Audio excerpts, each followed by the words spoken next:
Go into the world and tell every man that you meet, there is a man on the cross. A Catholic Take. What you need to know right now. A bold synthesis of inspiration and information. Keeping you up to date on the news and issues from a courageous Catholic perspective. A Catholic Take with Joe McLean starts now.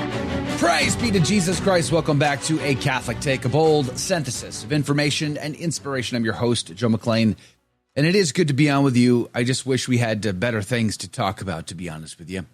But by the grace of God, we are going to have a conversation about something that's very difficult, and that is the political assassination of Charlie Kirk today. I feel most sad for his wife and his children, of course, as I'm sure you do too. We live in very difficult times, but yesterday I heard Glenn Beck say, and I'm stealing it from him, history is not written by those who whisper in safety.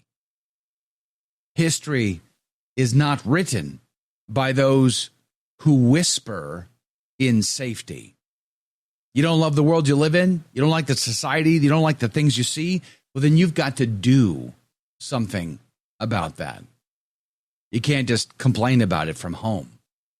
Charlie Kirk was the kind of guy who walked the walk and talked the talk.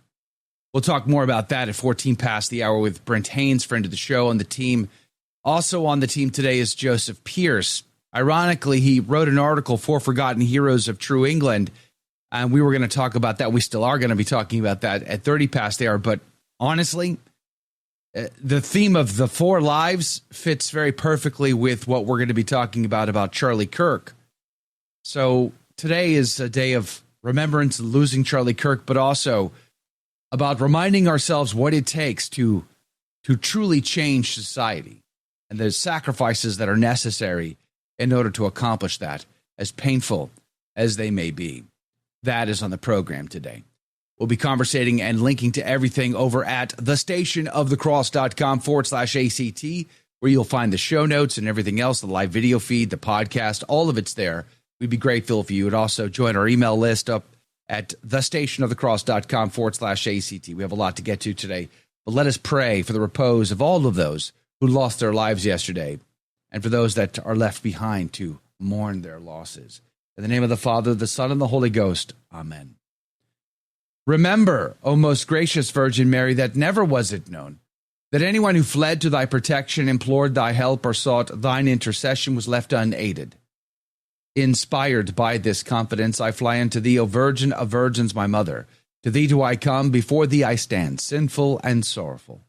O Mother of the Word incarnate, despise not my petitions, but in thy mercy hear and answer me. Amen. In the name of the Father, the Son, and the Holy Ghost, and now your saint of the day. Saint Jean-Gabriel Perbois, pray for us. Jean-Gabriel was born in southern France to a farming family in the year of our Lord 1802. He and his brother Louis both entered seminary, and in 1825 Jean-Gabriel was ordained a priest of the Congregation of the Mission, known as the Vincentians, after their founder, St. Vincent de Paul. Father Jean-Gabriel became a professor of theology and helped direct novices in the seminary. The priest was originally prevented from taking part in the actual missionary work he desired due to his poor health. But in 1835, his brother Louis died on the way to China, and Father Jean-Gabriel successfully volunteered to take his brother's place. The priest studied Chinese and made some progress in evangelization until in 1839 a great persecution of Christians began. Father Jean-Gabriel was betrayed to the authorities by a former catechumen and arrested. He was tortured horribly by various methods for his refusal to apostatize, and finally condemned to execution. On this day in the year of our Lord 1840, Father Jean-Gabriel was strung up on a cross in Wuhan alongside several criminals, before he was slowly strangled to death.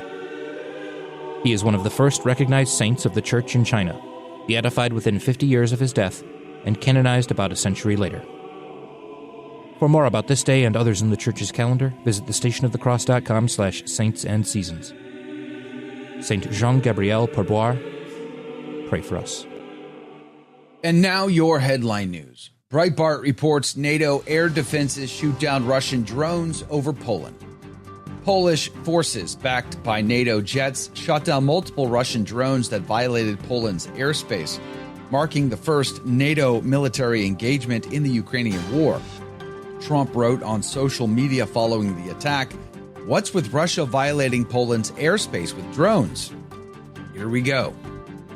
Catholic News Agency reports 7 Catholic bishops join record-breaking UK March for Life in London.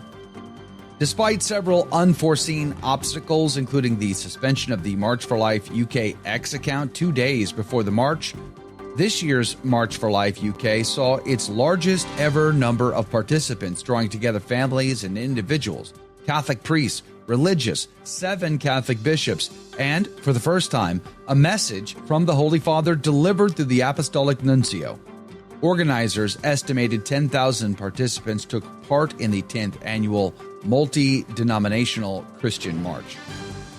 And Catholic Vote reports Vance pays tribute to the victims of 9/11. On the 24th anniversary of September the 11th attacks, Vice President J.D. Vance is set to visit Ground Zero in New York City, joined by his wife, to mark one of the most solemn days in American memory. A practicing Catholic, Vance's presence echoes his previous visit to the site, underscoring the spiritual weight of the day. Let us not forget to remember also those victims that gave their lives on 9/11-2012 in Benghazi. And those are your headline news. The gospel today comes to us from Luke chapter 6, verses 27 through 38. Jesus said to his disciples, "But I say to you that here, love your enemies, do good to them that hate you, bless them that curse you, and pray for them that calumniate you. And to him that striketh thee on the one cheek, offer also the other. And him that taketh away from thee thy cloak, forbid not to take thy coat also. Give to every one that asketh thee, and of him that taketh away thy goods, ask them not again. And as you would that men should do to you, do you also to them in like manner. And if you love them that love you, what thanks are to you? For sinners also love those that love them. And if you do good to them who do good to you, what thanks are to you? For sinners also do this. And if you lend to them of whom you hope to receive, what thanks are to you? For sinners also lend to sinners, for to receive as much. But love your enemies. Do good and lend, hoping for nothing thereby, and your reward shall be great, and you shall be the sons of the highest. For he is kind to the unthankful and to the evil.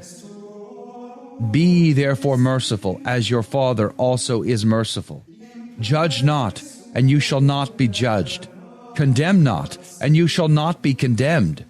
Forgive, and you shall be forgiven. Give, and it shall be given to you. Good measure, and pressed down, and shaken together, and running over, they shall give into your bosom. For with the same measure that you shall meet withal, it shall be measured to you again." The Gospel of the Lord. Laus tibi Christi. How very appropriate today. We're talking about the loss of Charlie Kirk. The Ignatius Catholic Study Bible would say, love your enemies. A revolutionary commandment. Under the Old Covenant, loving one's neighbor meant loving everyone within the covenant family of Israel. See Leviticus 19:18. Jesus widens the scope of charity in the New, commanding a radical love that reaches out to everyone, even your enemies. Love your enemies. Him who takes away, a warning against retaliation. Even when robbed of one's cloak or other garment, a coat, the inner garment, worn next to the skin, Christians must fight the impulse to exact personal revenge on their oppressors. 1 Corinthians 6, verses 1 through 7. And be willing to part with belongings in the face of persecution.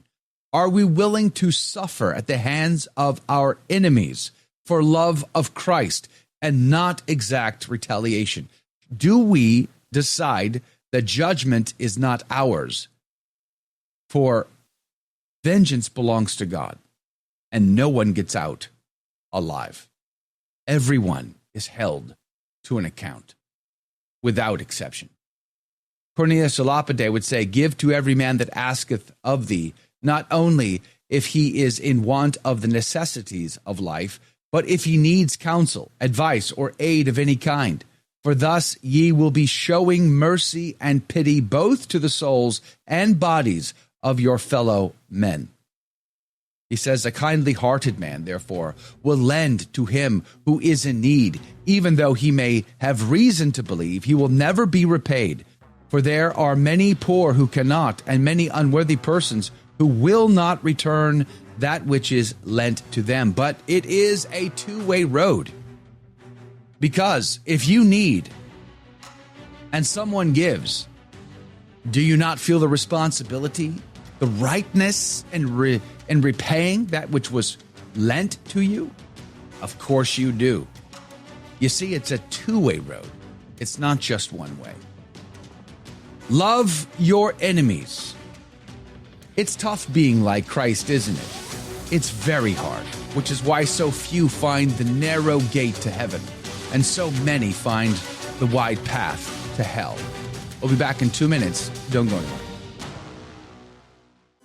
Did you know you can help evangelize simply by using your cell phone? The Station of the Cross is partnering with iCatholic Mobile, America's only Catholic mobile phone company. When you join iCatholic Mobile, a portion of every dollar will support our programming. Plus, you'll enjoy great service with iCatholic Unlimited 5G data, text, and talk. With iCatholic Mobile, you can stay connected with family and friends while also spreading the truth of Jesus Christ with clarity and charity. Join today at iCatholicMobile.com.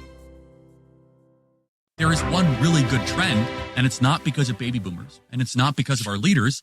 It's that I guess that. Well, no, it's young men are going back to church. That is legit. That's happening because honestly, it's the only thing that they can find. It's a life raft in this just tsunami of chaos and disorder. So I get asked all the time, well, why are they going to the Catholic Church? Why are they going to Orthodox Church more than the Evangelical Church? And I'm evangelical.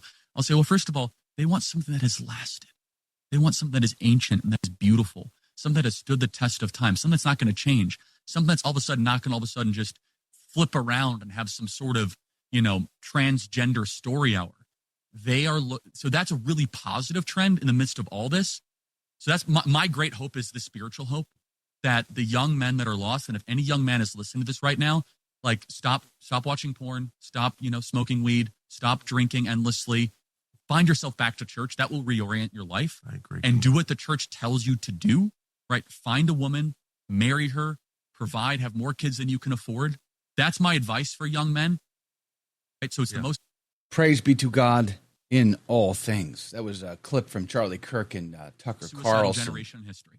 And I'll be linking to it in the show notes for you. But joining us now to discuss the losing of Charlie Kirk is our good friend of the show, Brent Haynes, attorney and Catholic freedom fighter. Brent, welcome and good morning. Thank you for your time. What was your reaction to the news of the political assassination of Charlie Kirk?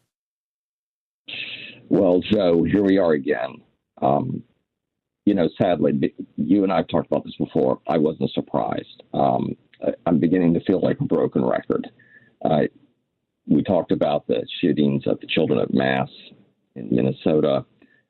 We've talked before about the political violence in this country, how the left is normalizing it, how they refuse to condemn it. We've talked about, how Democrats have come out repeatedly. Congresswoman Maxine Waters had her statement years ago telling people to get in the faces of Trump administration officials and to chase them out of restaurants and to make sure they have no peace. You hear the slogans and the chants out there, no peace, no sleep. We saw the refusal to, shut down the riots, the riots during COVID, the mostly peaceful riots. We've just seen this over and over again. we saw the response after the Trump assassination, where a lot of people were actually happy. Just a few months ago, when the health insurance executive in New York was just murdered in the most cowardly fashion, being shot in the back, walking on the street, getting ready to entering a building in New York City. And there were people, online and in interviews, mostly young people in their 20s and 30s, who said that this was morally justified. You always have those groupie types who, have romantic interest or express an interest like that in certain criminals. But there were people who were saying that the murder of that health insurance executive was justified. I have spoken with people like that who've told me that to my face. That you cannot encourage that kind of behavior like Maxine Waters did. You cannot, like Eric Holder, President Obama's Attorney General, the top law enforcement officer in the United States of America under President Obama, who said, when they go low, we don't go higher, which was Michelle Obama's quote. Eric Holder said, no, when they go low, we kick them. You cannot say what Maxine Waters said. You cannot say what Eric Holder said. You cannot allow one riot after another where they literally attack federal office buildings, where they tear down statues, where they literally burn down a police precinct, as they did in Minnesota. You cannot have all of that and then all of a sudden draw the line and say, okay, we're going to tolerate all that, but we're not going to have political assassination. It is the logical next step. It is part of the spectrum. It is also, and this is what people really need to remember, it is also morally justifiable by the moral and legal political principles of the political left. Again, you and I have talked about it before. You cannot disrespect the people who disagree with you politically. You cannot dehumanize them. You cannot demonize them and call them Nazis and call them fascist and call them a threat to democracy, and then expect that no one is ever going to go out and do anything and act on that. What did this country do for between 1941 and 1945, Joe? We killed Nazis. Yes, we declared war. But you cannot go out and dehumanize your opponent and call them a threat to your way of life, and call them a threat to civilization, which one Democrat after another has done in this country, and then not expect that somebody's going to go out there and not take action on that. I stole a line from Glenn Beck today, which I'm happy to do. I told him the one and only time I ever met him, I told him I steal from him often. But anyway, his line yesterday was, history is not written by those who whisper in safety. History is not written by those who whisper in safety, who enjoy the comfort and security of no consequences. Charlie Kirk is the guy who went to college campuses all across our country, not just to campaign for Donald Trump. He did that in droves, but to try to change the minds, to have open dialogue, to debate people, all comers. He didn't know who was going to step up to the mic or what they might say. And he allowed everyone to have an opportunity to do open debate him. How many people do that, Brent? I mean, I could probably count on one hand the amount of people who are that courageous. It blows the mind that Charlie Kirk's method of trying to change society was to have a conversation with people who don't agree with him. And for that, he got assassinated by some coward who's still on the run, by the way. There were 2 suspects arrested. Both have been cleared and, I guess, released. I'm not sure if they're still being detained, but they're being cleared. So we still have no idea who did this crime.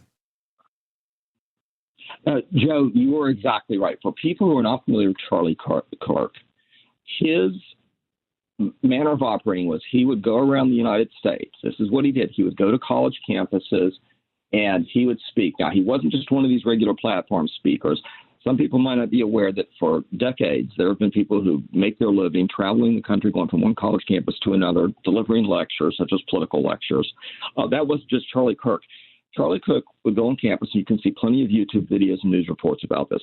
He would set up a chair and a microphone, and he would sit there, and he would take questions from all comers, usually, people who are political opponents. And sometimes it'd be harsh questions or rude questions. But Charlie Kirk always answered logically, with evidence. He answered peacefully. He answered with civility. Charlie Kirk was the model of civil political discourse, using logic and evidence and engaging in the battlefield of ideas.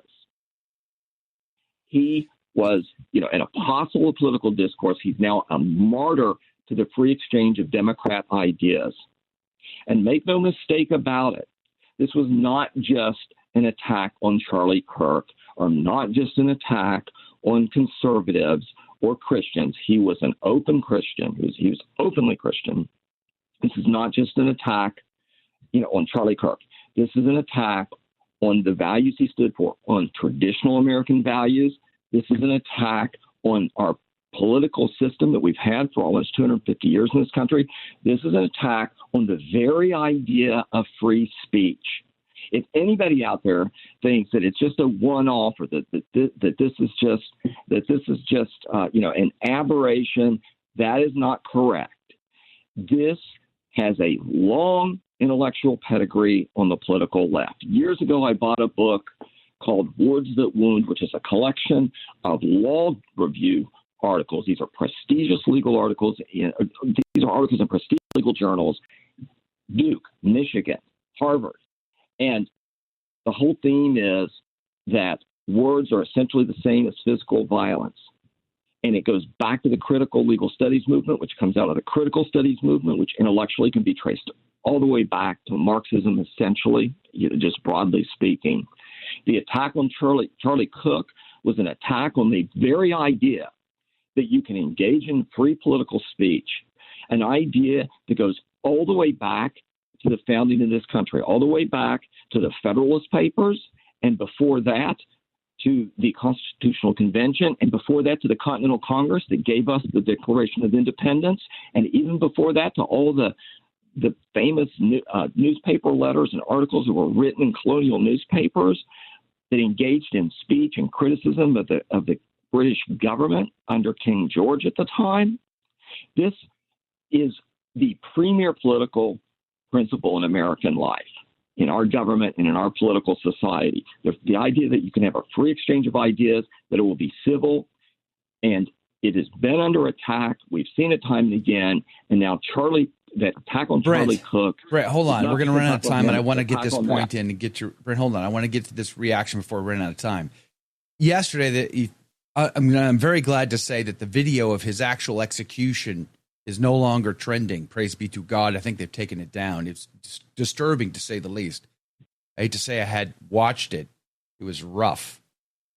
But when you watch this video, which I don't recommend you do, immediately after, there's a guy in frame celebrating after he gets shot, cheering. Everybody else is ducking. This guy's cheering and turning around and is happy as all get out. This is the most insane part of the whole story, in my opinion. The cheering, the celebration of so many about the death of a person that maybe they didn't agree with, maybe they hated, maybe they didn't like his political opinions or whatever it was. They're still cheering this. This is a sickness that goes so deep in society. And I think this is the point that we need to really hammer right now. Our society is deeply, deeply disturbed. The only way to save that is through the Lord and Savior Jesus Christ and his one holy Catholic and Apostolic Church. There are no political solutions to this problem. No political solutions. It is the evangelization of all souls. Full stop. We do that, society changes. We don't do that, you will have more political assassinations and the death cult cheering that is on parade today on social media. Just like that guy who watched somebody die right in front of his face, and his first reaction was to stand up and cheer. It's a sickness that needs the light of Christ. And I got to tell you, I just have no confidence that this country of ours is up to the task. I just don't have the confidence, Brent. Last words. The country is not, Joe, but the church is. You're absolutely right. Christ is the answer. We cannot respond with hate. We cannot respond with a misguided anger. We have to respond with love. But as to people celebrating this, it wasn't just people on social media. Look at what the mainstream media did. They called him divisive. They called him polarizing. An MSNBC commentator said he was, quote, pushing hate speech. He said, quote, hateful thoughts lead to hateful words that lead to hateful actions. So basically he was saying Charlie Kirk deserved this. What did MSNBC do afterwards? Fire him? No, they issued a pro forma apology. What was so divisive about what Charlie Kirk said, Joe?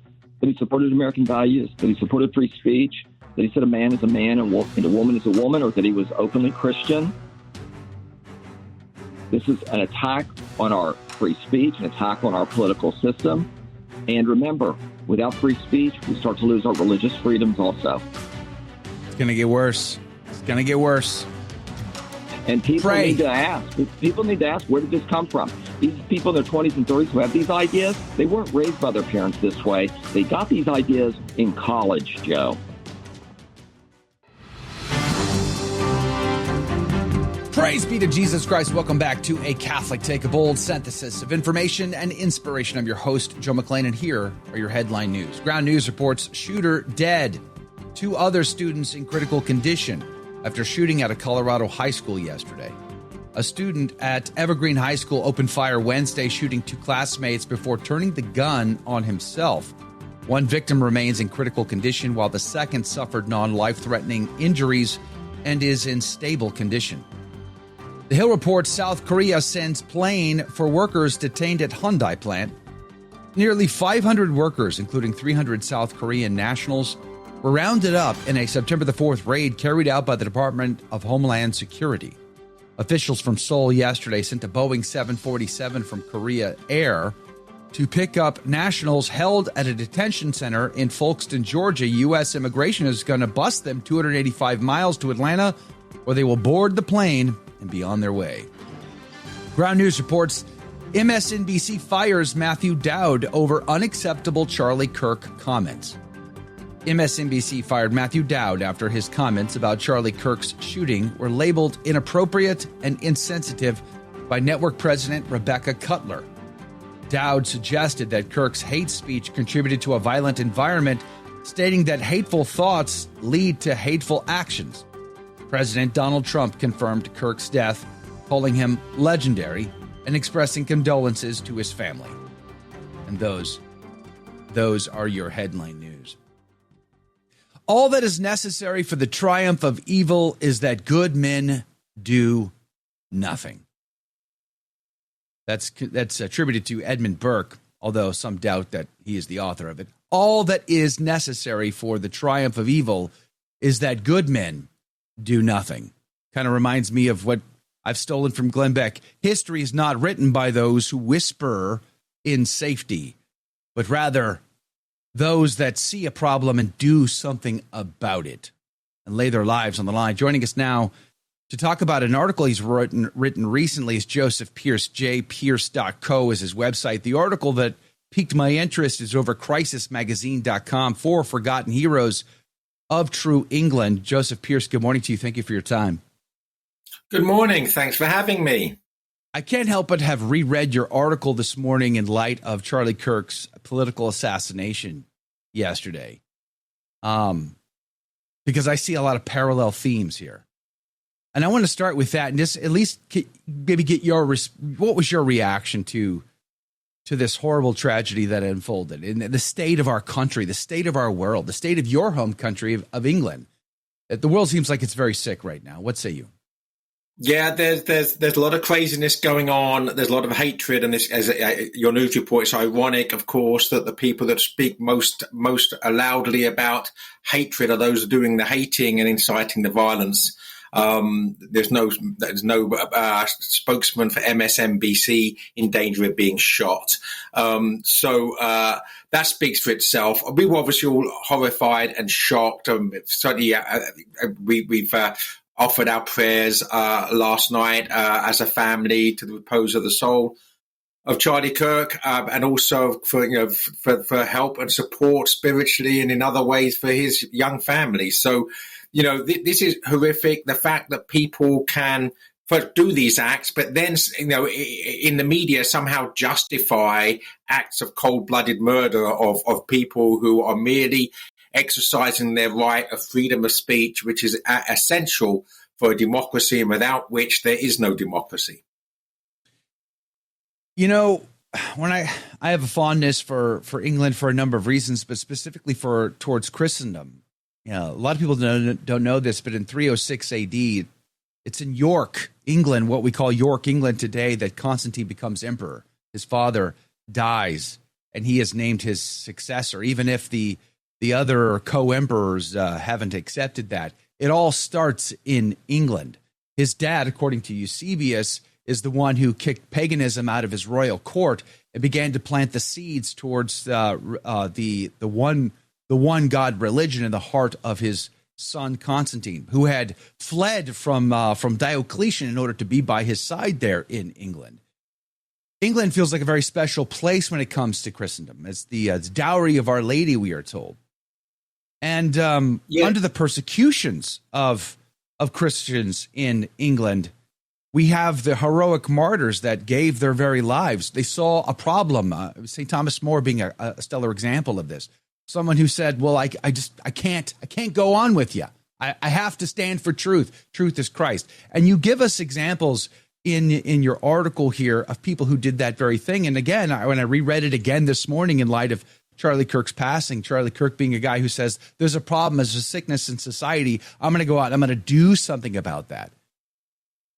In your article, I just want to set this one thing up, because in your article, you say, you know, that your fellow Englishmen should remember these names. Do you think, do they remember them? Do they remember their story? Do they remember their witness? And do you think our country, America, do you think we'll remember the name of Charlie Kirk 100 years from now, 200 years, 300 years from now? Yeah, as regards to answer the last part of your question first, I'm reminded of some words that Hilaire Belloc said upon the death of G.K. Chesterton back in 1936. He's basically said that whether or not his reputation will last and whether he will still be read 100 years from now will depend a great deal on the state of England 100 years from now as to whether it remembers the great writers. But then he added that ultimately it doesn't matter because he's in heaven. And that's actually how I end my article, that the fact that these four forgotten heroes of Christendom who are Englishmen are forgotten by Englishmen today says much more about the dire state of modern England than it does about the heroism of these four men. And as these four men have now met their reward, what I say about they might be unsung in England, but their praises are being sung in heaven, which is what it really all about. And we need to keep our minds on that. Each of us every day need to be keeping an eye on the finishing line. The only purpose of life is to make the progress. Only true progress in life or in society is that towards sanctity. So when a society is growing towards God, it gets healthier as it gets holier. Sanity and sanctity are the same thing. But that it begins with us, as Chesterton said when he was asked what's wrong with the world. He said, I am. Charlie Kirk understood that. If you want to change the world, you have to begin with yourself. You have to, first of all, amend your own life, and then through your example, help others to amend theirs. That's what heroic witnesses do. That's what the four men in my article did in their own day. That's what Charlie Kirk has done in our day, and that's what all of us are called to do in our own days. We haven't even named these four men yet, and I want to do that still. But let me just ask this question. Were these men unique? Were they special? Were they above average? Or were they were just men, Christian Catholic men who said there's a line here I can't go past, and I have to at least come to this line? Like, were they ordinary or extraordinary? Well, these four men actually were not what we would call ordinary men, because they all had an extraordinary impact on history, even if modernity, with its contempt for the past, has forgotten them. The point is that the present in which we find ourselves has been shaped dramatically by these four men, even if we are oblivious in the arrogance of our ignorance of that fact. So that's one of the reasons I'm celebrating them in that article, Four Forgotten Heroes of True England, is because they've been forgotten, but they are heroes, and also they've had a major impact on English history and indeed on the history of Christendom, and as I show with the case of one of those in particular, a fairly direct impact on the founding of the United States. Yes. Let's start with the names. Give us the names of these four men. Yeah, so I begin with Alcuin, who was a great scholar of the 8th century AD, so way back to Anglo-Saxon England.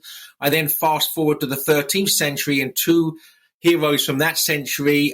First of all, Robert Grosseteste, who was a pioneer in science as well as being a great theologian and very holy man who was held as a priest upon his death. And the Archbishop of Canterbury at the time, Stephen Langton, who was one of the major authors of the Magna Carta, and which had a direct influence on the United States, as I said. And then finally, Richard Abbott Whiting, who is an old man, 78 years old, did make this stand you're talking about. He refused to surrender Glastonbury Abbey to Henry VIII when Henry VIII basically was having a state takeover of all things religious in England. Abbot Richard Whiting refused to hand over the keys of the abbey to the king's henchmen, and for that he and two other monks of the congregation in Glastonbury were hanged, drawn, and quartered. He's now been beatified by the church, so we are assured that he's in heaven. Wow, that's a heroic witness, and I would argue most Catholics probably never even heard his name before, which is part of the reason why I'm looking forward to going to Scotland and England next year to follow in the footsteps of these martyrs. But I want to go to the Archbishop of Canterbury, Stephen Langton, again, and the Magna Carta. Let's touch on the Magna Carta here. Tell me about the impact the Magna Carta had on the monarchy in England. What exactly did the Magna Carta do? Yeah, so basically, King John, who's the King of England in the early 13th century, was such a tyrannical ruler, riding roughshod over his own subjects, that the aristocracy of England, the barons of England, actually rose up in rebellion against him.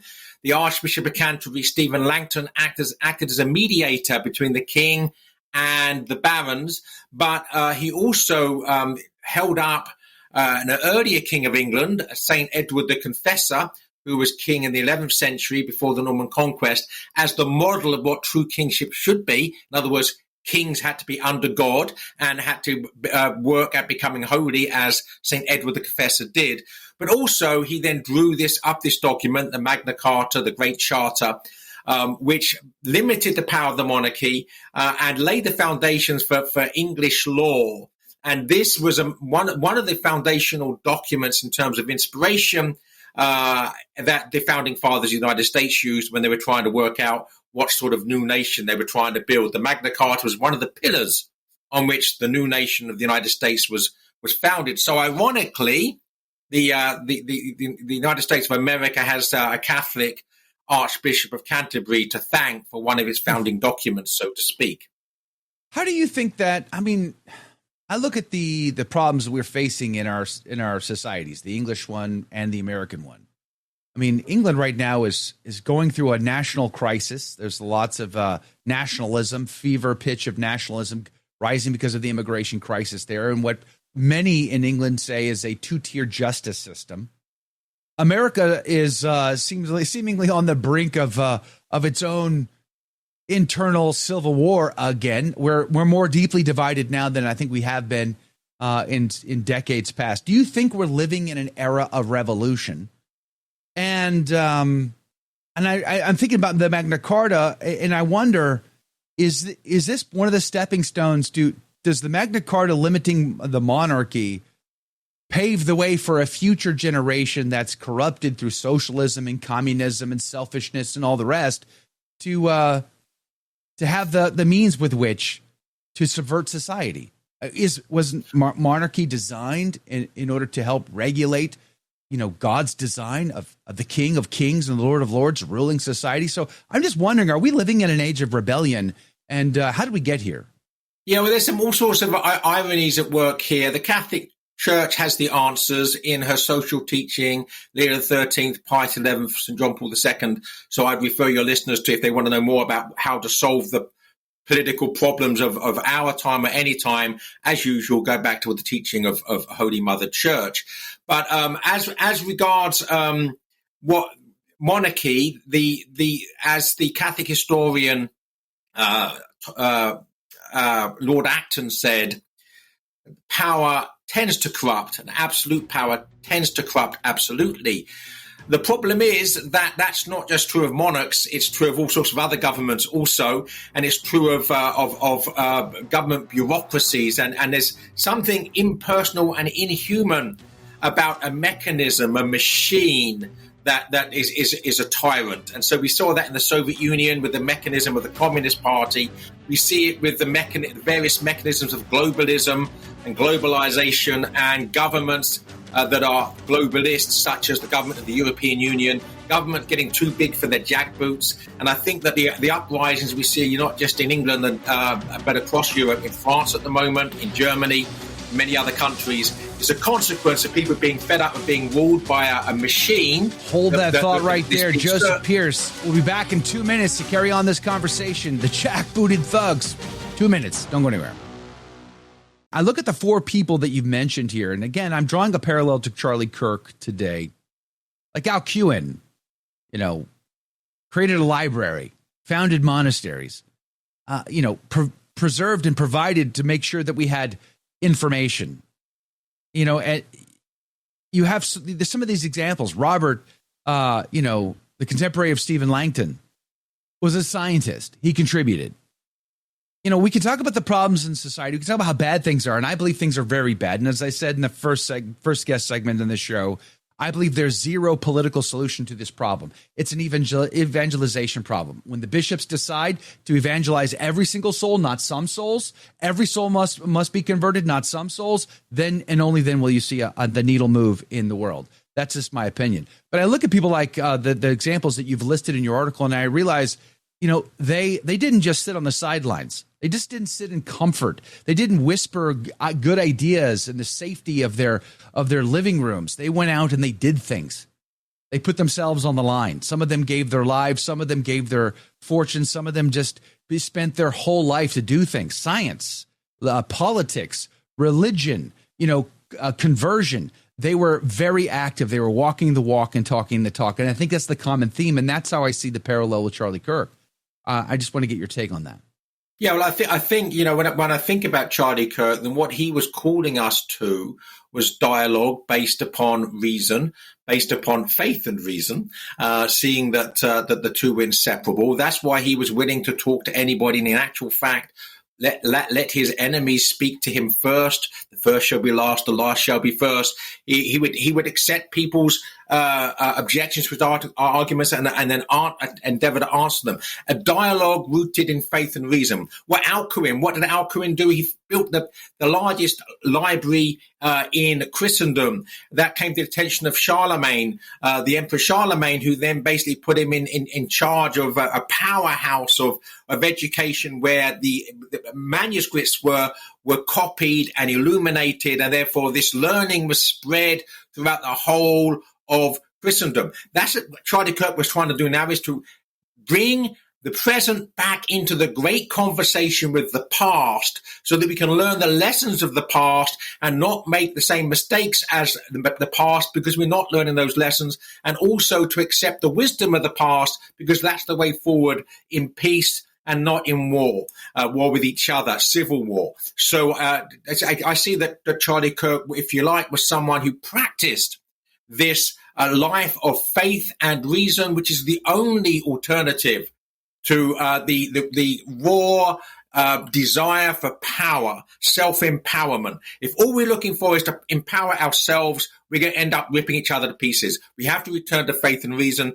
That was one of the things that Charlie Kirk was trying to call us to. That's what these four forgotten Englishmen are also, in their example, calling us to. In your article, you say, whereas Grosset Test, I'm not sure how to say his name correctly, but would die peacefully in his bed, Abbot Richard Whiting and two other monks would be dragged on a hurdle to Glastonbury, tore the hill overlooking the abbey, of which he would be the last abbot. He and the two other monks were then hanged, disemboweled, beheaded, and quartered. The abbot's head was stuck on a pike above the entrance to the abbey for all to see.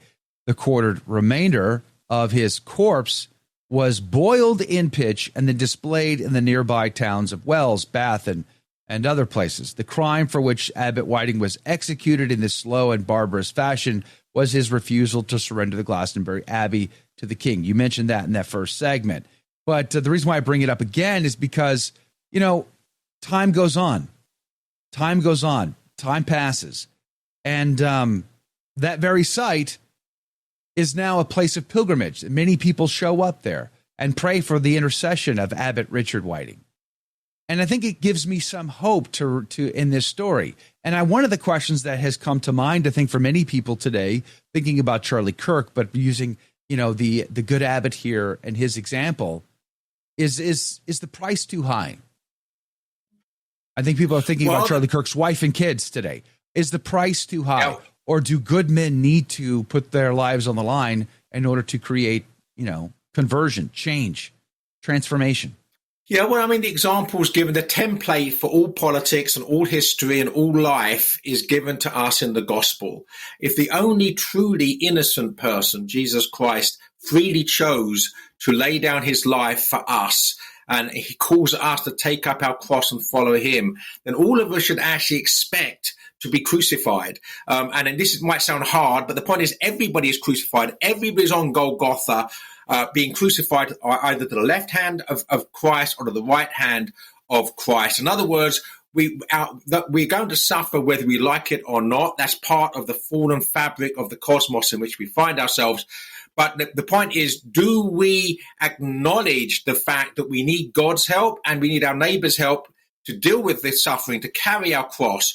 Or do we blame everybody else for what we think is wrong with ourselves and our society, and are filled with hatred for each other instead of love of neighbor, hatred of neighbor? And that's what it's ultimately all about. And we see throughout history, the church has been the witness, again, for this faith and reason, this bringing people together through love of God, love of neighbor, and an understanding that God is the Logos. He's the reason that everything is, and that all reason comes from him, all reason points towards him. If we walk away from him, we become mad ourselves, and we create a madness in society. Sanity and sanctity are the same thing. If we won't have one, we won't have the other. We'll have insanity if we will not have sanctity. Cromwell, I'm thinking about vengeance now. Cromwell, who carried out the sentence against this good abbot and his execution. Cromwell was a bad guy. There were Catholics that were attacked in the American colonies during those times because of this anti-Catholic hatred that was stirred up back in England. It was reverberating in the American colonies too. What about this idea of vengeance upon? Doesn't justice say that these criminals, these bad people, should get what they deserve?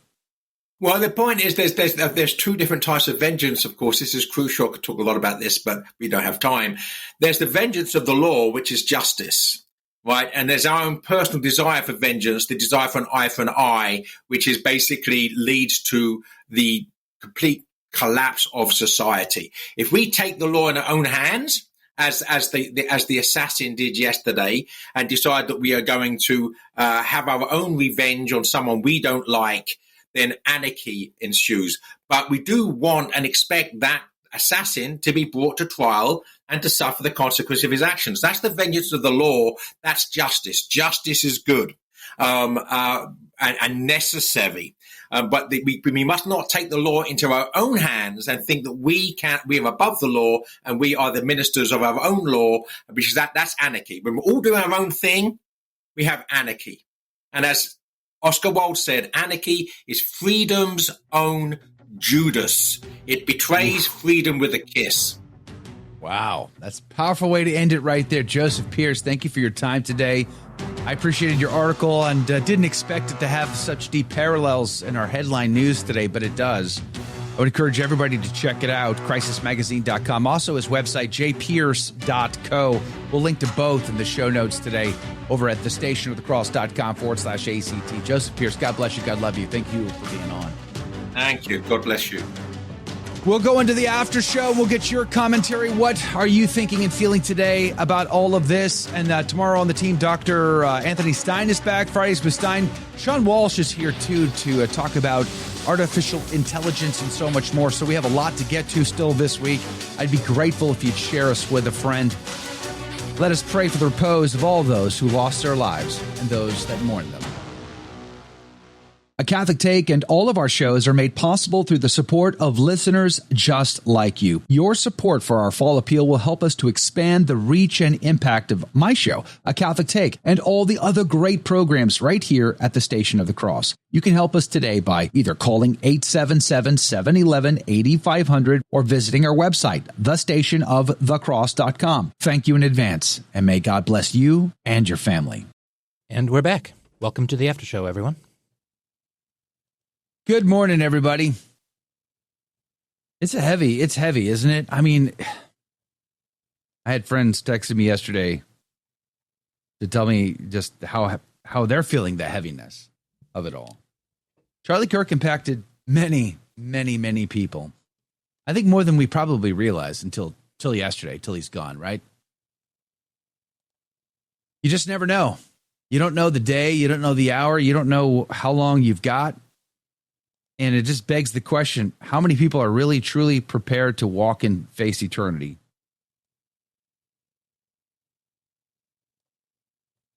Perhaps maybe a confession this weekend might be in order. I don't know. You just never know. Can't take it for granted, right? Jane, good morning to you. Praise be to Jesus. Mary, good morning. Thanks for being on the team today. Appreciate you.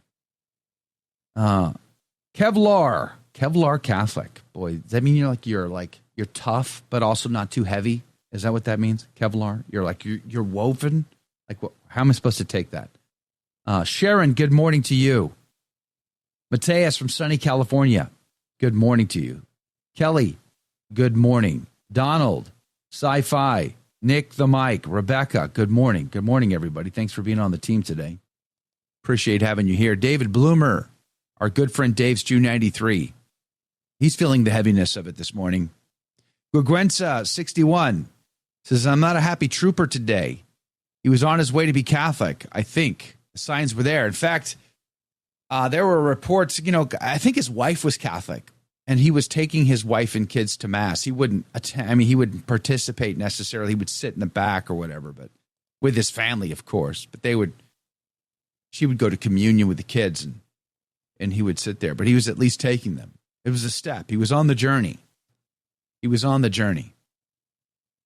his life was taken too soon. He's a young man. I think he was born in 93, if I remember correctly. He was 31. He was 31. So what year is that? And I can't do the math off the top of my head today. Forget it. Len Pine, good morning to you. So heavy, Joe. Prayers for Charlie Kirk's family and for our nation. Pray for also the shooting victims at that Colorado high school that happened almost at the same time. How sad is that, huh? And how many other people died yesterday that we'll never even know. It's all very sad when you think about it. Edward Clancy, good morning to you. Penn State Dad, good morning to you. Modern day John the Baptist, Charlie Kirk. James 16897, good morning to you. Thanks for being on the team. Angelique, Patty, Junior Barra, Donald Paddock, good morning. Good morning, everybody. Richard Corwin, he was going to the TLM. Recently he got into a debate with Michael Knowles. And this was maybe a couple of months ago, I think. It was caught on camera. They were debating about, the nature of the church. It was an off-the-cuff debate. It wasn't planned. I definitely think he was on the journey. And it saddens me that his life was cut short. Or it saddens me worse that his wife and his daughters have to go on without him. Justy, good morning to you. Jesse Romero from the Full Sheen Ahead has a great video talking about Charlie attending Mass with him in Phoenix. Worth the listen. Dama, good morning. Dama Catholica. Joe, did you see the video of Charlie's ring changing fingers? Is that a video glitch, do you think? No, I haven't seen that. I'm not familiar with it. I don't know. Cajun Mountain Man, good morning. Go to confession and stay ready. Keep in prayer. Yay and amen. iCatholic Mobile, he was an evangelist. iCatholic Mobile, thank you for being on the team. One of our great sponsors here. Praise be to God. Gregory, good morning to you. Flying Tigers, Charlie walked the walk. He made the ultimate sacrifice. I'm surprised, I can't even, he sat there in a t-shirt in front of a crowd that many people didn't agree with him on.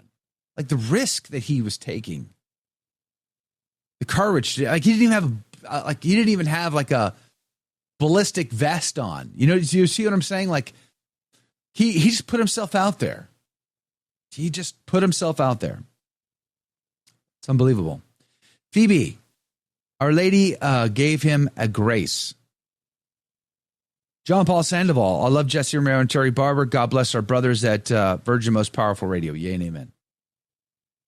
Vlad, good morning to you. I see the ring change fingers too. It could be a camera illusion though. Yeah, I haven't seen it. I'm not sure. I can't really comment on that because I don't really know what the reference is. Darren says, I'd never heard of Charlie Kirk, but very concerning story.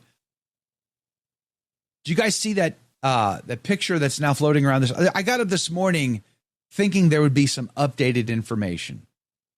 There really isn't. They have 0 suspect in custody at this point. They had 2 people they arrested. Both have been cleared. I want to say the guy in the blue shirt, and this is bizarre. This is the first guy they arrested.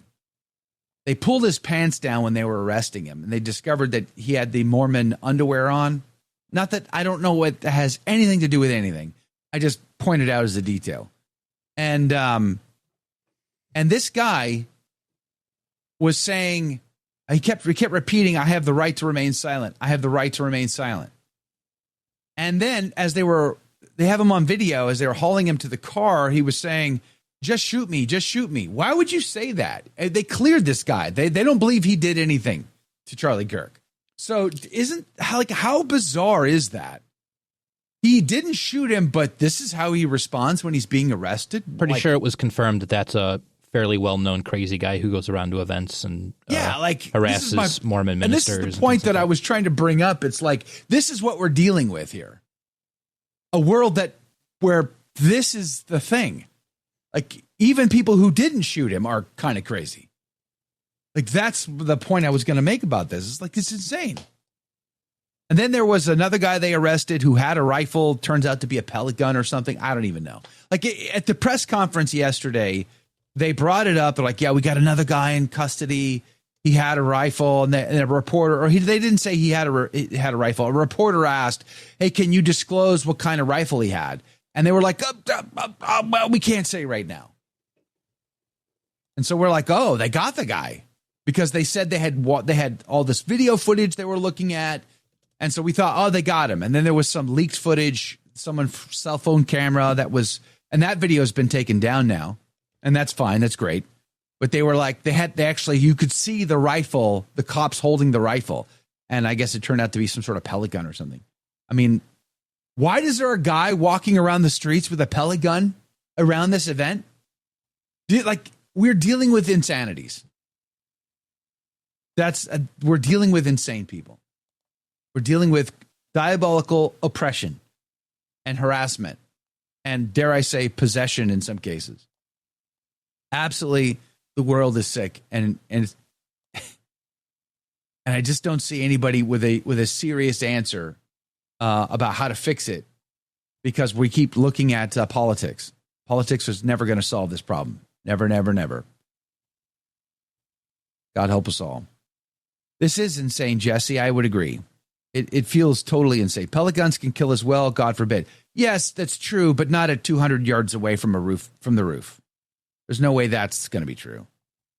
I mean, if you're very up close and you put it, certainly in the right spot, it could be very damaging. Maybe not the one that guy had. I mean, I've shot a lot of pellet guns in my life, and there are serious air rifles. I mean, you could shoot a 50 caliber round with an air rifle, but that's a different animal than the one that guy had. If he had just like the break barrel pump action. It's only like you only pump it once. It's not like you can, like when I was a kid, I had one I could pump it 1,000 times if I wanted to. Shoot pellets, shoot BBs, it was great. Little Daisy, whatever it was, Crossman, I forget what the thing was. But this guy was probably just like a brake barrel one. So yeah, it would hurt. You don't want to get shot with it. That's true. It would break the skin, but you'd have to be very close for it to be serious. 200 yards away. That's the other thing, too. I have to say that the video was extremely disturbing to watch him being shot. I'm so glad that video has been taken down. I don't see it now passing around the internet. I don't recommend you look for it. It was disturbing. I knew that when I saw that he had probably no chance to live. And I'm going to disagree here and say that everyone needs to see it. Everyone needs to see hold on. Go ahead. Okay. Jake, go ahead. Please let me finish my point. Finish your point. He lost so much blood instantly. It was very disturbing. And when I looked at that, I said, whoever shot this guy is not like a sniper marksman. This is a guy going for a headshot and hit the neck. And at least in my opinion, what do I know? I don't know anything. But it was disturbing to watch the people cheer immediately after he was shot in that neck. Who does that? Who does that? Who cheers when you watch someone die? We're living in a very disturbed world, people. I think we have embraced the world, the flesh, and the devil in a way that we have become lethargic and comfortable with. We accept, even I'm thinking about myself mostly, to be honest with you. Like how secular am I? That, I just kind of want life to be good. I want the blue sky. I want sunshine, money in my back pocket. I want a good time.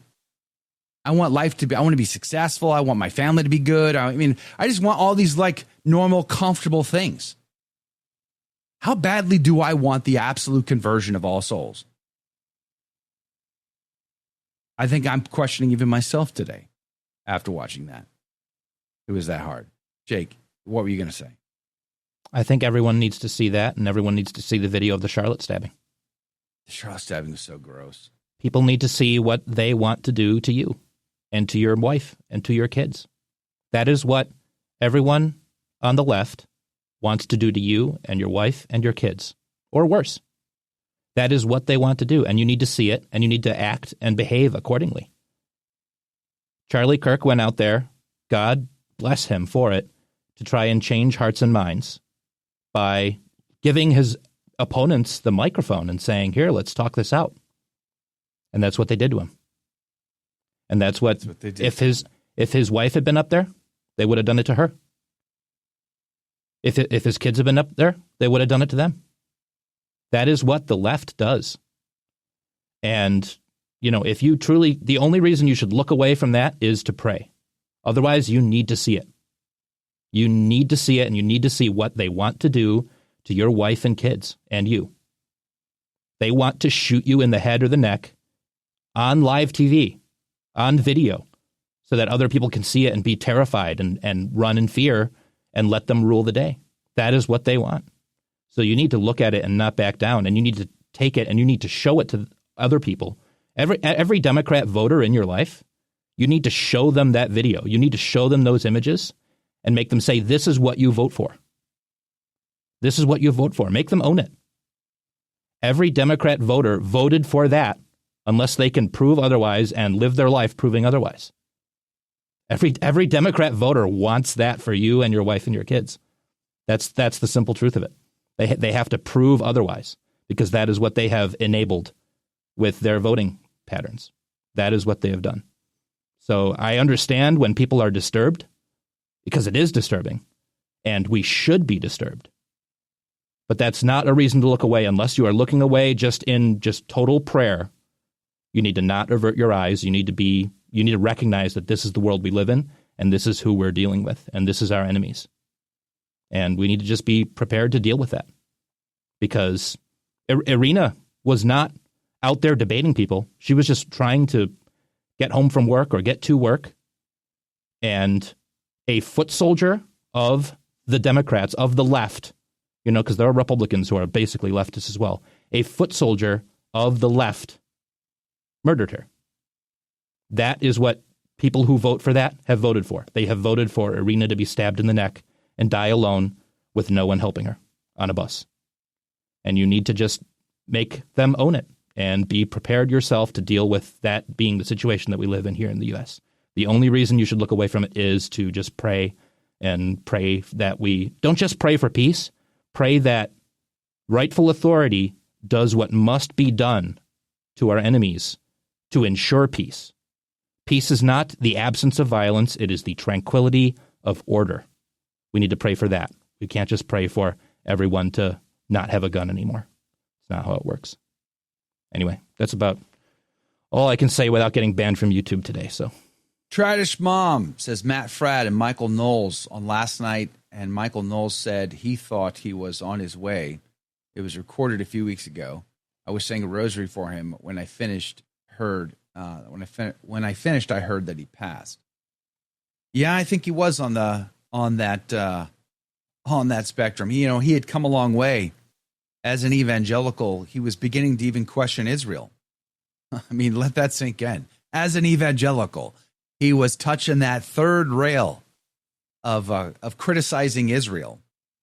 He was very critical of Bibi Netanyahu post the October horrible massacre that perpetuated the current Gaza war that we're looking at.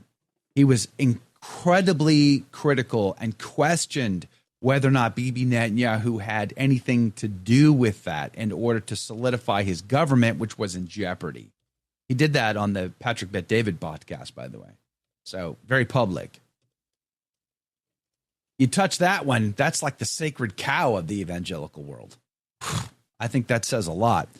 And I definitely think he had some people in his life who were trying to, debate him, talk to him, conversate with him to try to get him to consider the Catholic argument. Michael Knowles being one of those people. Of course, Jack Posobiec as well. So cut short, cut too soon, which is part of the sadness. But it's his wife and his kids. I can't imagine being one of his kids growing up, seeing that video of their dad being shot like that. That's going to be rough. It's a rough day. Edward Clancy says, I've witnessed videos that are hauntingly evil. They have steeled me against the evil. Clayton Lee says, I don't need to see it because I already know that they want us dead.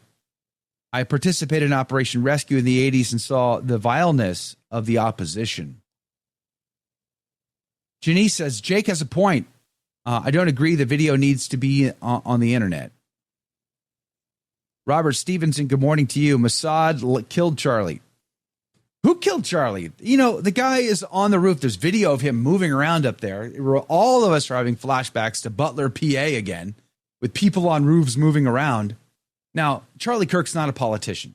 He doesn't have Secret Service, and apparently, I guess there was like less than 10 police officers assigned to this event.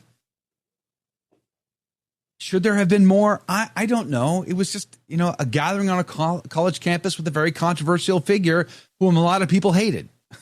So maybe the campus police department is incredibly small. The guy said that at the police department, the press conference yesterday. It's a small police officer corps because they don't typically have issues like this to deal with. Should there have been more? Well, Charlie had his own security, but you would have to have people staked out on all those roofs, and there was no one other than apparently the shooter up on the roof. Drones, possibly. Maybe there could have been drones used. I don't know. Hindsight being 2020, it's easy to sit here and say what went wrong and what they could have done better, and it won't ever change the fact that Charlie Kirk is dead.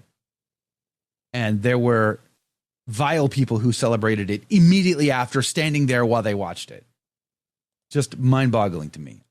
My mind is racing just on that one point alone. Sean, good morning to you. Thanks for being on the team today. Antonia, they hated him for saying the truth. They hated him for opposing their vile politics and their morality. It's never good enough that you just allow it to happen. The left won't allow you to just allow it. You have to be on the team. You have to have drank the Kool-Aid. It's not good enough that you accept and just let it happen. You have to be bought in as well. It's a virus that keeps spreading. This is why, like the zombie apocalypse genre of entertainment that has swept us for the past 20 plus years, it's a good metaphor, because that's what they want. Everyone infected. You have to be on the team. And that's why we have to stand up to it and say no. Say no, absolutely not. It's not good enough that, well, who am I to judge my neighbors living with each other and, shacking up to homosexual men or whatever? Like we can't allow this. Would Christ, if Christ were sitting on a throne in Washington, D.C., for example, and you could go to his court, you could sit there and you could listen to him proclamate, you could petition him, you could physically talk to him face to face, because he is the King of Kings and the Lord of Lords. Do you think he would be tolerant of this kind of depravity in society? No. He wouldn't be tolerant of it. Absolutely not. So I think that's the principle that we have here, is we have a government that we've allowed, that we voted for, that we put in place and continue to perpetuate, who is tolerant of depravity that is harmful to souls. Drag queen story hours. How is that a thing on our watch? Should there be a drag queen story hour ever in our society? Why do we tolerate those things? Why do we tolerate wrong think like we do? And I don't see any political solution to it. Cat Cans, we just never thought it would be illegal to fight the zombies like it is now. Yeah, well, there you go. A memento, good morning to you. My saying is this: Muslims and Jews are evil. Muslims are upfront about it. Jews are sneaky with it. Hindus and Buddhists are in the mountains doing their satanic worship. Viva Cristo Rey. It's harsh, but that's what we're dealing with, isn't it? Laura, good morning. I'm almost 56. Things went censored when I was younger. I've seen so many brutality on video footage. Things were more in order back then. Well, I don't believe in a golden age, personally. I don't believe there was ever a golden age outside of the Garden of Eden and the fall. I think we think back with rose lenses on past times and think, oh, it was so good back then. But we all have our, every era has its issues. Low key says Charlie was having an effect. There was easily 1,000, 2,000 young kids there at that event. Most certainly he was having an effect. It was because of the work of people like Charlie Kirk and those that worked along with him at Turning Point and other organizations that went to those college campuses and helped to change minds, to engage, not just sit around quietly. Like it's easy for me to sit here at this desk with all these cameras or whatever and just say things. Like, how hard is that? There's not a lot of consequence to. I mean, there are some consequences, but not like standing in front of a large crowd that hates you. Like, that takes a heck of a lot more than I'm offering. And now his wife and kids are paying that price. Kayla the mechanic. The most eye-opening thing is the legion of leftist reaction videos now flooding my X feed. Ghoulish. Well, that's the other thing, too, is your X feed wants to feed that crap to you. Because if it bleeds, it leads. And it's just stirring the pot. And all of our social feeds. And we're all just thumbing, myself included. And we're just being fed this constant drip of vitriol. It's not a good thing. It's really, really not a good thing. Gugwensa says he had a beautiful video about honoring our Blessed Mother. He did. He did. It's true. Edward Clancy says, I already read that one. Sorry. KZ2, unless and until the Holy Catholic Church puts Christ back on the throne and proclaims him king of the universe again, I fear it will not stop. And I'm right there with you, KZ2. I don't think it's going to stop either. I think that's where we're at. I think the more we try to befriend the world and just be nice to the friends of the world, the less things are going to get better. David Bloomer says, I will say this, however, I'm wondering if the other side has a Yamamoto to warn that all they have done was awaken the sleeping giant and fill him with a terrible resolve. Well, it was that the plan anyway, though. That's one of the other questions a lot of people are asking today. Nicole, speaking of martyrs of olden times, I was tormented after watching the video people used to see others getting beheaded and quartered. I can't imagine. Yeah, public executions were the norm. I mean, think about how many hangings have taken place in just the United States alone. There were always the town square. Even lynches, the horrible lynches, public. There is a plane that took off shortly after the shooting and then turned its radar off for 45 minutes. I haven't heard this. They're then returned to the same area. Candace Owens is posting about it. I haven't heard about that one. I have no idea about that.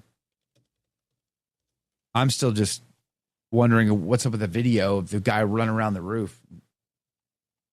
Then there was someone had video of police officers searching the backyards of the houses nearby and all of that. But I mean, I just woke up this morning thinking, oh, I'm sure we're going to see a news report. There's going to be something. They got somebody, but nope, nothing. AKC 783, we need to pray for the conversion of our enemies as the first Christians prayed for the Roman persecutors. I think we need to be prepared to stand for truth and suffer the consequences that come. And I'm just wondering whether or not we're ready for that. I mean, honestly, it's one thing to say it. I'm just wondering in reality whether or not I am prepared, you are prepared, we are prepared to just truly embrace the consequences that could come. I have to say, I was never the biggest Charlie Kirk fan. But now that he's lost, he's gone. You know, I wonder, I'm sitting here thinking, you know, he's the guy who stepped out. He's the guy who went in front of those crowds. He's the guy who sat there courageously, bravely in front of his detractors. No bulletproof vest, no ballistic shield in front of him. He sat there in front of that crowd, exposed every single time, knowing that there could be always some crazy person with a gun. Always. And he did it anyway, time and time and time again.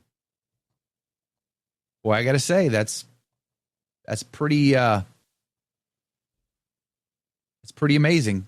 It takes a lot of courage, and I'm not sure how many of us have that courage. Jane says, I'm going to Mass, praying for Charlie and his family. Says, I'm just listening today. I'm a bit overwhelmed between the crane girl in this. The crane? You mean the train? I probably meant the train. Yeah, the young woman on the train in Charlotte. I think that's what you meant, T-Storm. In this and how people reacted to their deaths with cackling and joy. Damon says, we see the past with such fondness and serenity because we were younger and less aware of the going on in the world. Like I was born in 86, and I remember all the things I did growing up and how much fun I had. And while in the 80s had plenty of problems, we didn't see it and realize it because we aren't who we are now. The scales hadn't dropped from our eyes yet. That's well put. The world always seems innocent to us when we're young, and I think it should be that way by design, right? We should protect the innocence of our children. We shouldn't tolerate this depravity in our culture in a means to protect our children.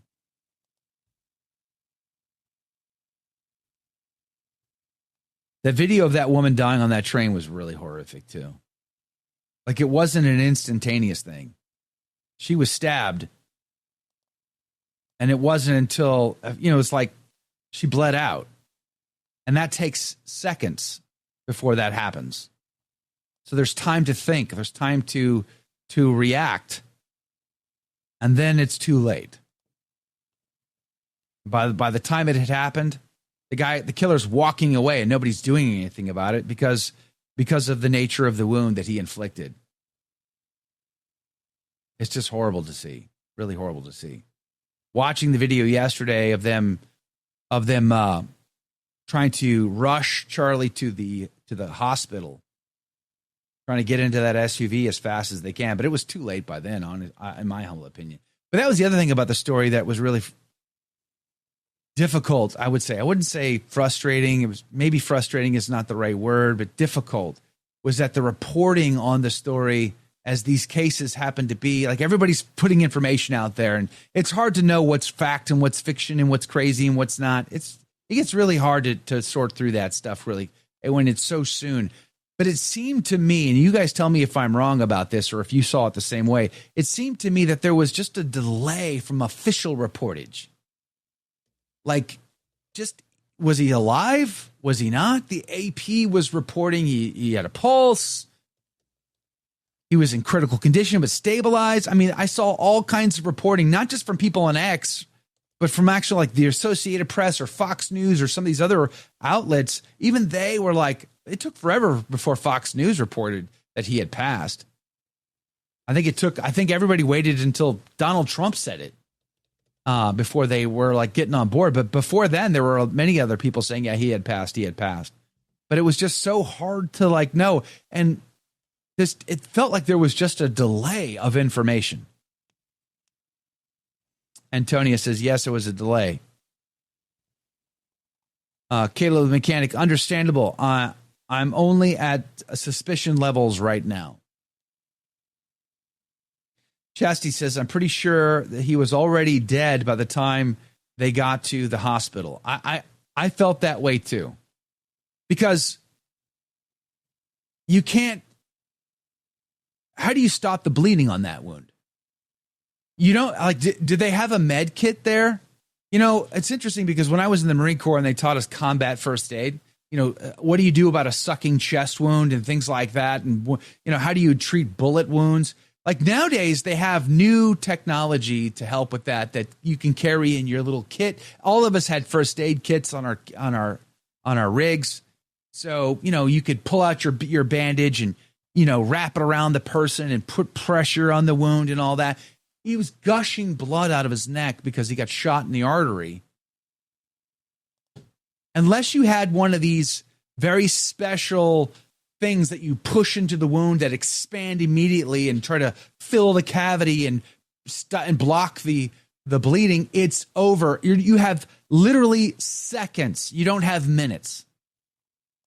So this delay, is it similar to when JFK was shot, that they were just waiting until they got to the hospital to declare him dead? I mean, I've heard, and maybe like Proximus or somebody in the chat who's been like a you know, ER, you know, first aid responder or whatever, maybe tell me about this. But from what I'm told is they typically like to wait, even if the person is dead, they like to declare him dead at the hospital. I'm not like, especially if it's like if he dies at home or something like that, then they, for the family's sake or for the trauma of the people that experienced it, they sort of declare him dead at home. So that kind of gives them some hope or something. I don't know. I've heard that before. I'm not sure what to believe about it. He was posturing immediately, like JFK, and spinal cord probably. Well, I don't know what. That's the other thing too, is there's a lot of information we don't know yet. What was the round? What was the size of the caliber of the bullet? Was it a 223, like an AR-15 round, or was it a 30-06, 308? I mean, what were we talking about? I mean, even a 223 at 200 yards is going to do devastating damage.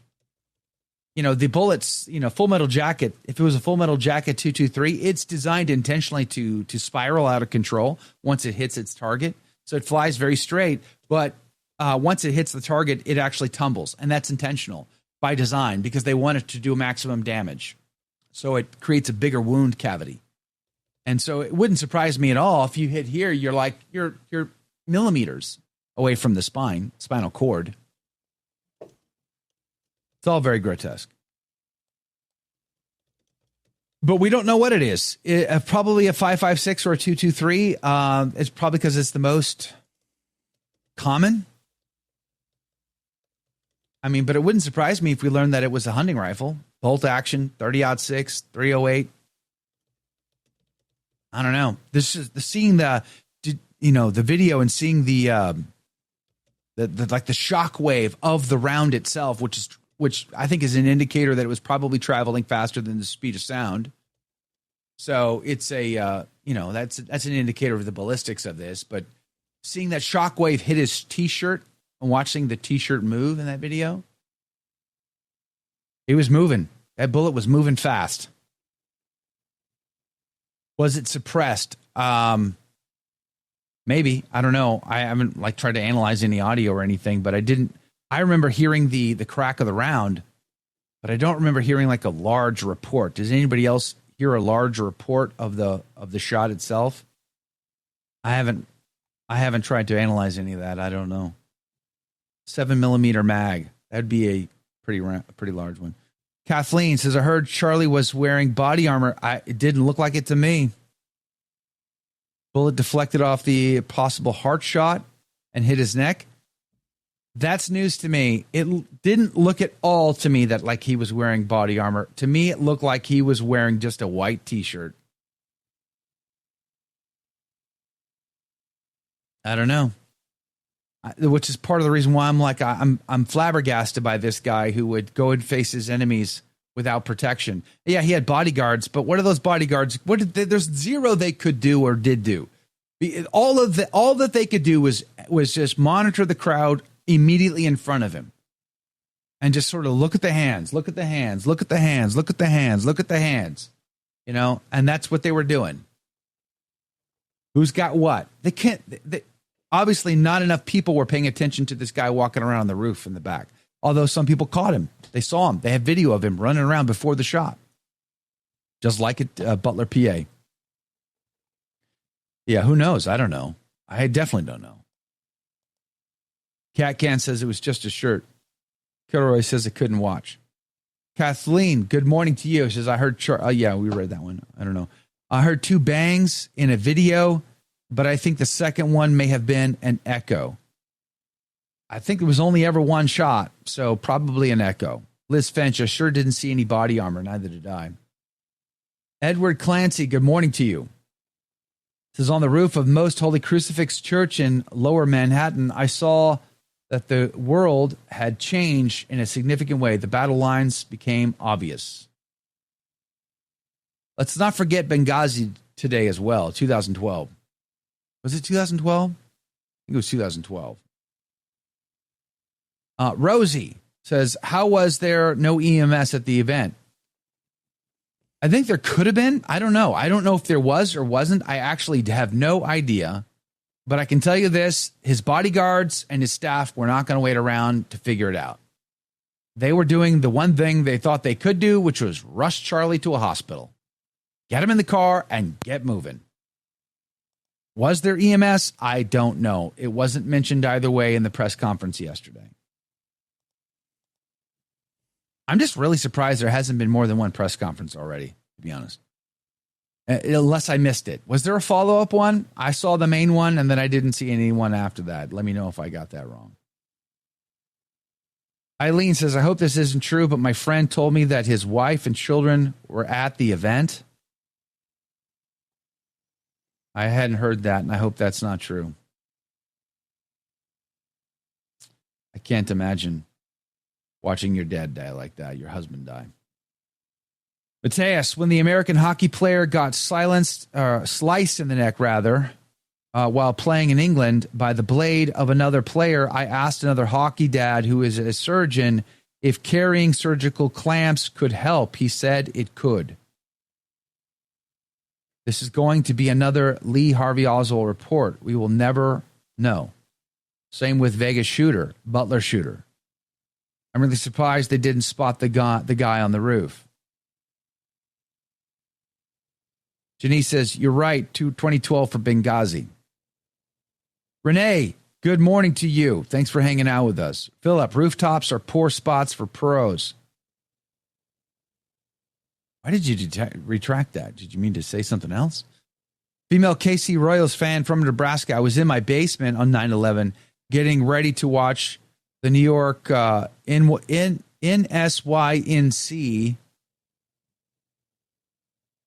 on the Ananda Lewis show. The episode never aired. I had no idea what was happening and why they were not leaving Good Morning America. 9/11, I was on a telecommunications cable construction crew digging trenches to lay cable for a set of cabins in New Hampshire. It was a beautiful day, blue sky, sunshine, and I was crew supervisors. So I ran to the closest office, turned on the television, and watched the second plane hit the South Tower or whatever. I forget which tower it was.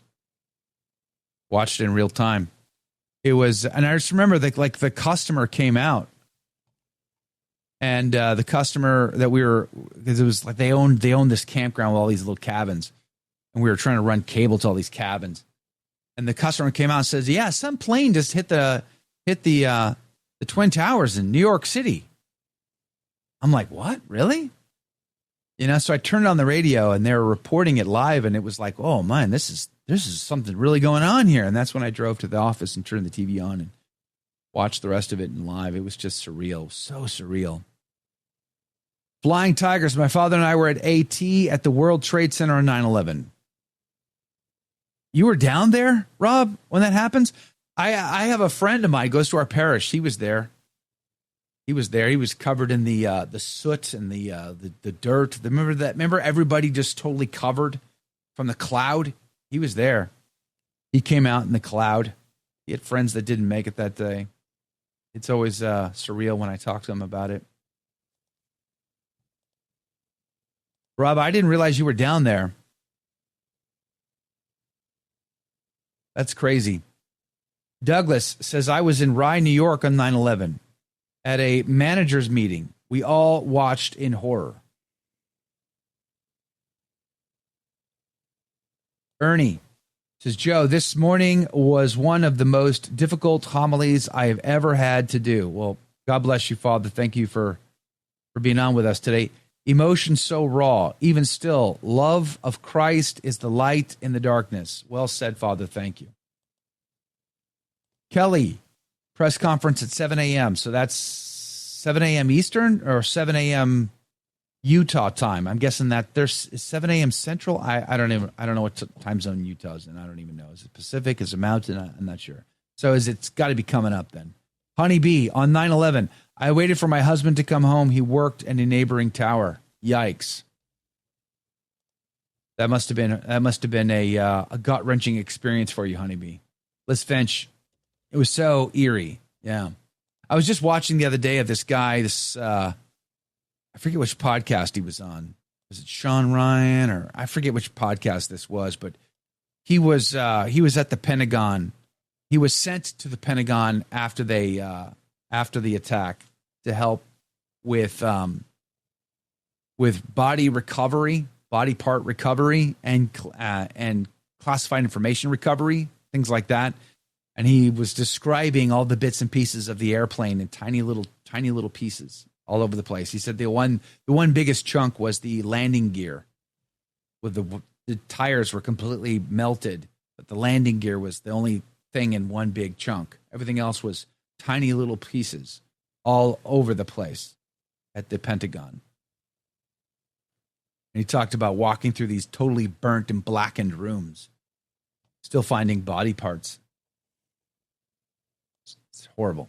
Diane says, I was sitting on the back porch having coffee with my dad, listening to the radio. Joke news was big back then, so I thought that's what it was. You were right. It was big back in those days, in the late 90s and early 2000s. Remember when, morning show shock jocks would prank call people, and they would just be live over the radio? They'd prank call people and, make them look, stupid and silly just for laughs.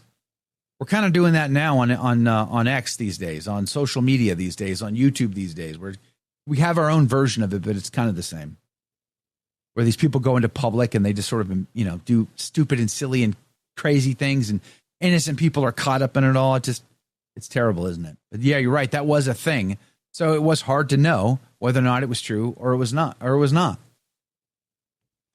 Augustine, good morning to you.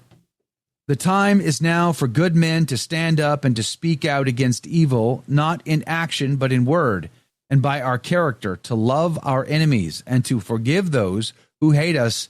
Today's gospel speaks of this. Yes, it does. That's why we talked about that during the radio program.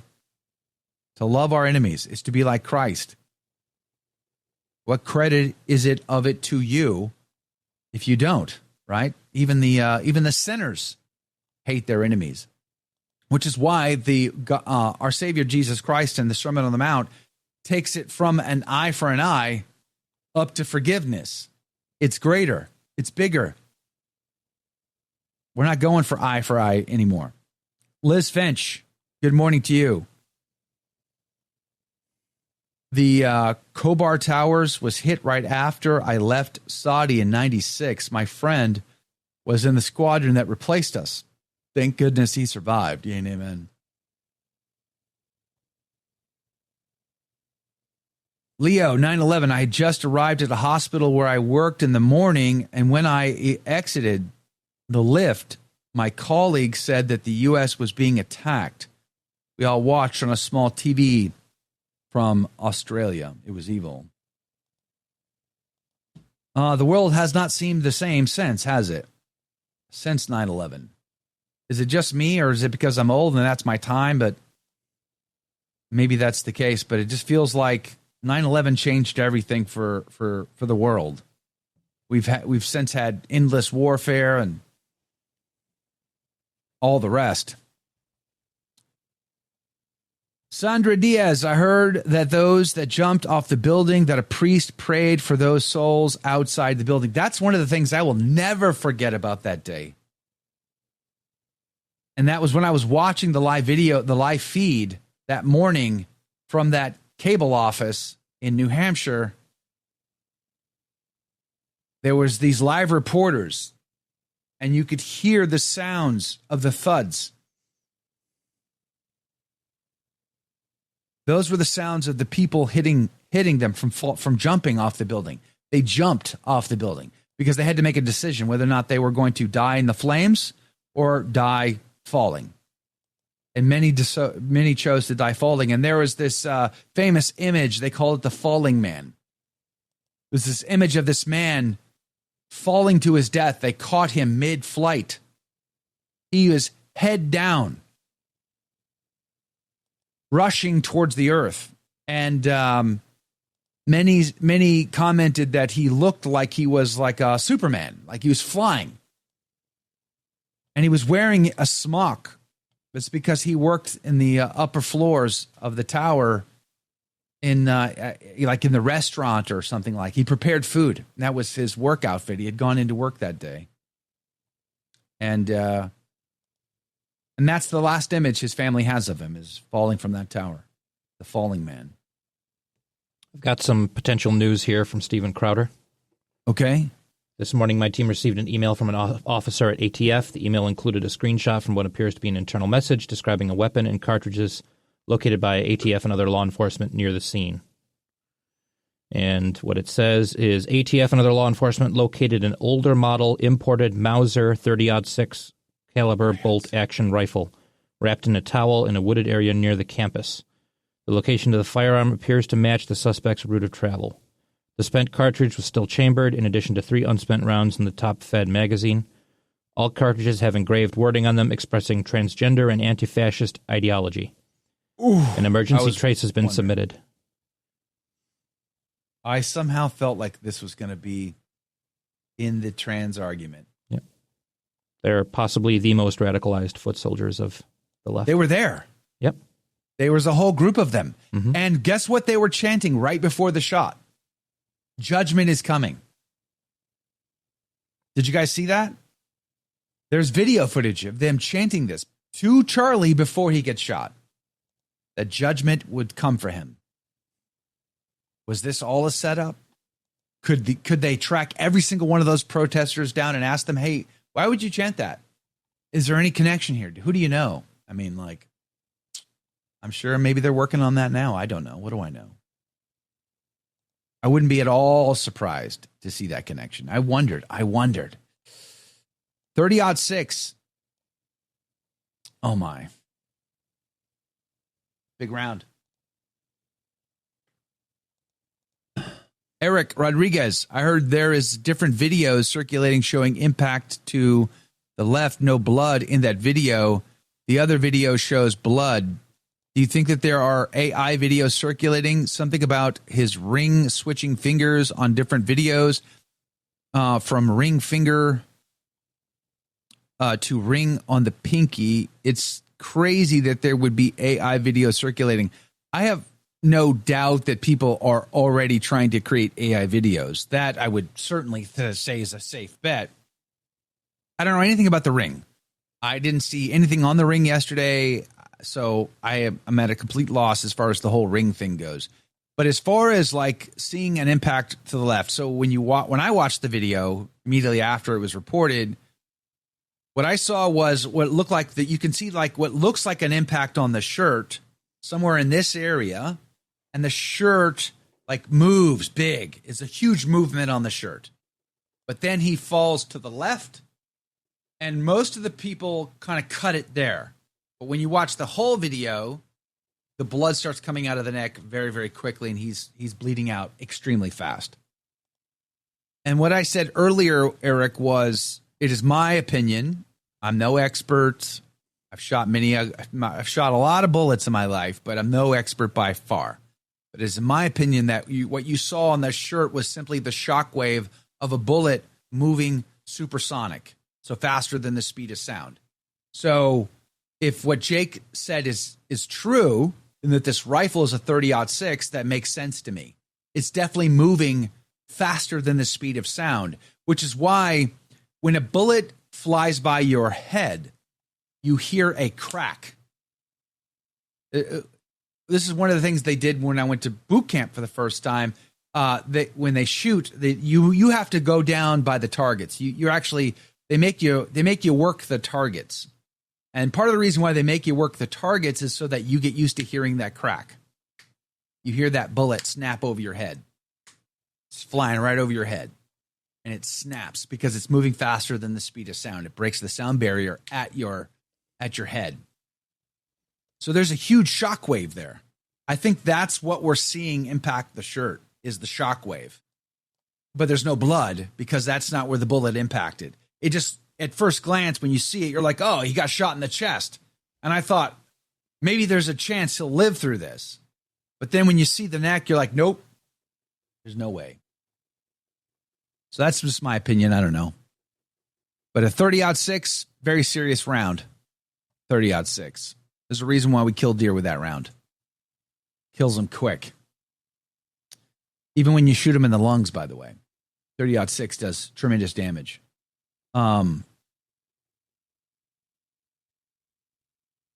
Female Casey Royals fan from Nebraska says when they remove the bullet from him during the autopsy, they can probably identify the type of gun. Yep, they definitely can. They can, depending on how much of the actual bullet, if they can recover the bullet at all. Okay, so we should say that. Did it pass through his neck? There's a good chance it could. Did it get lodged in his spinal cord? I don't know. I haven't the slightest clue. If they see any bullet at all, then they can try to compare the bullet to the rifle because the grooves are left on the bullet from the rifling. They can compare those grooves and match it. And generally speaking, it's like a thumbprint. If they match straight up, it's considered a complete match. So there's that. It's interesting. They ditched the rifle. Where did you say they found it again? They said they found it somewhere on a path. Not on a path, woods? But it was wrapped up in a towel, I believe. In woods or grass or something wrapped like in a towel in a wooded area near the campus. So as if they were trying to hide it so they could make a better escape. So that part makes sense.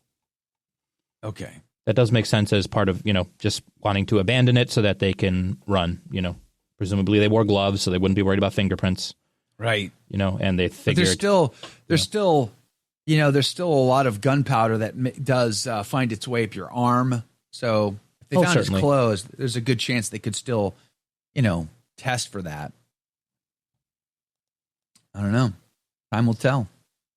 Yeah, and I think people often make the mistake of thinking that you can have that all conspiracies, all bigger picture things are kind of done like a James Bond movie with, 5 evil guys together in a boardroom, and then they send out the orders to their henchmen or whatever. And people underestimate just how much evil is done simply through the methods of media control and manipulation. You don't need to have a trace by trace of, the Bond villain sends his henchmen out to let the other henchmen get the activation code to go up to the rooftop. Sometimes it's just about manipulating people's minds until they commit evil. And that can still be a conspiracy without it having, this trace that we can, say, oh, they're covering it up. They've got a patsy. Sometimes the patsy is the actual hitman. And that's what's professional about it, is the manipulation of someone into doing that. So don't underestimate that. Yeah. By the way, the Southern Poverty Law Center has labeled Turning Point as on par with the Ku Klux Klan. Let that sink in. If they're on their hate map. A lot of people are on their hate map. And I'm sure the Turning Point USA felt that was a badge of honor to be labeled that by the Southern Poverty Law Center. A lot of Catholics are on there. But a lot of Catholics are on there. But I just think it goes to your point, what you said a second ago, and that is manipulation. When you got groups like the Southern Poverty Law Center, trying to say, oh, these people are terrorists, they're evil, because they oppose us and our ideology publicly with words. Yeah, a foreign government that wants to cause havoc like this in the United States doesn't need to send in a professional hitman from their Secret Service. They can just pay the SPLC to label Turning Point as equivalent to, insert villain here, KKK, Nazi, whatever you want. And that is the activation code for someone to go out and kill them. If they don't have time sensitive, someone's got to be dead on this day. That's all they need to do, is they just need to send out, these organizations that will do that kind of dirty work for them. And that's the targeting. That's the activation code. It doesn't need to have been a professional member of a foreign intelligence agency or something like that. Right. It could just be some trans ideologist with a hunting rifle. Because the effect is the same. Yeah. And it's not traceable. And honestly, my like I said earlier, I believe whoever made this shot is not a professional. I don't know anybody. I do know people who shoot deer in the neck intentionally, but deer have huge necks, big target, lots of material to aim at. Yep. In the Marine Corps, we teach center mass. You shoot center mass because it's a big, giant target with which to try to not miss. Yeah, and if that's where they were going for and the gun pulled up, that's all you needed for it to. Well, my point is, I think they were probably going for a headshot and missed and got the neck. That's I don't know that for sure, but that's just my interpretation of it. Mine too. Is that whoever this was had a hunting rifle with a scope that they dialed in at a range. 200 yards with a dialed-in rifle is not that hard. If you're rested, your heart's not beating a billion times a second, your palms aren't sweaty because you're about to kill somebody. Professionals work through all of that madness, and they can make a 1,000-yard shot. And they do go for the head. Non-professionals who are trying to go for headshots are probably going to miss. Deer targets, all we're looking for is about this. We're shooting for lungs. And all we need to do is get on a pie plate. If I can get on the pie plate, I'm eating venison tonight. So that's my opinion, is whoever made this shot was probably an ideologue with a deer rifle and a scope that they sighted in at a range. And we're probably going to learn that in the days to come as they analyze this rifle and these bullets. The question is, are they going to tell us what's scratched on those bullets? Or are they going to hold that back because they don't want to, just like the whole Minneapolis shooter, or that shooter in Tennessee, or all of the other trans violence that this country is now suffering from, because we've embraced this perversity as normal. That's on us. That's on us for allowing this to happen. I mean, I don't mean that to say we allowed Charlie Kirk to die or none of that. What I mean is this perversity to flourish in our society, of allowing people to think that this is somehow normal behavior and acceptable. It's not. It's not acceptable. It's not normal. Susie says, Joe, you haven't factored in the wind speed. That's true, but I'm going to say this. As a amateur marksman, and I do mean that in the strictest sense of the term, very amateur, minimal marksman. I don't shoot all that often anymore, but at 200 yards, with your bullet moving supersonic, that wind is going to have to be 10 plus miles an hour before things are going to really get off track. Especially if you're trying to shoot, a target like this. That bullet might move an inch. If you're spot on, if you're 100%, you're holding very steady, crosshair spot on, it might move an inch at 200 yards. 200 yards, it's there. It's already there. I mean, you're going to have so when you're in the range and you're trying to determine how the wind's going to affect you, you're looking for a flag that's completely blowing horizontal. Like that's the kind of wind you're going to be looking out for. If it's just, flailing like that, it literally doesn't, it's not going to affect it. Not at 200 yards. You're at 1,000 yards or more or something, if you're at 700,000, whatever or more, yeah, you're going to be calculating windage a lot more because that bullet's got a lot further to travel. And so that wind's going to be impacting it that much more. What direction is that wind? Is it crosswise? Is it coming towards you? Is it pushing your bullet? I mean, all of the windage does matter, but ultimately not at 200 yards. And literally any one of you probably could have made a shot on a target at 200 yards with this rifle if it was dialed in at a range. If you were just laying prone, like this person apparently was, up on a roof, you could probably make the shot, especially if nobody's there to resist you. At least in Butler, PA, their police, tried to hey, what are you doing up there? And tried to confront the guy, which made him have to react much faster, which helped to prevent Donald Trump from dying. But I don't know. It's I hate even talking about this. This is morbid, just talking about this from this perspective about Charlie Kirk. Anyway, we're going to wrap it up here. It's heavy. And I think it's heavy. It's more heavy than just for Charlie and for his family and for his kids. It's heavy for them alone. It's heavy for our country. It's heavy for our world. We need our bishops to make a decision. It's total evangelization or nothing. We need every single bishop to get off the dang fence. And every good and holy priest along with them. And then, of course, every layman under their banner. To do what we can as a unit, as a whole, as the one holy Catholic and Apostolic Church, to say no more of this depravity in our society. And we want to save all souls, not some souls. I don't know what else to say.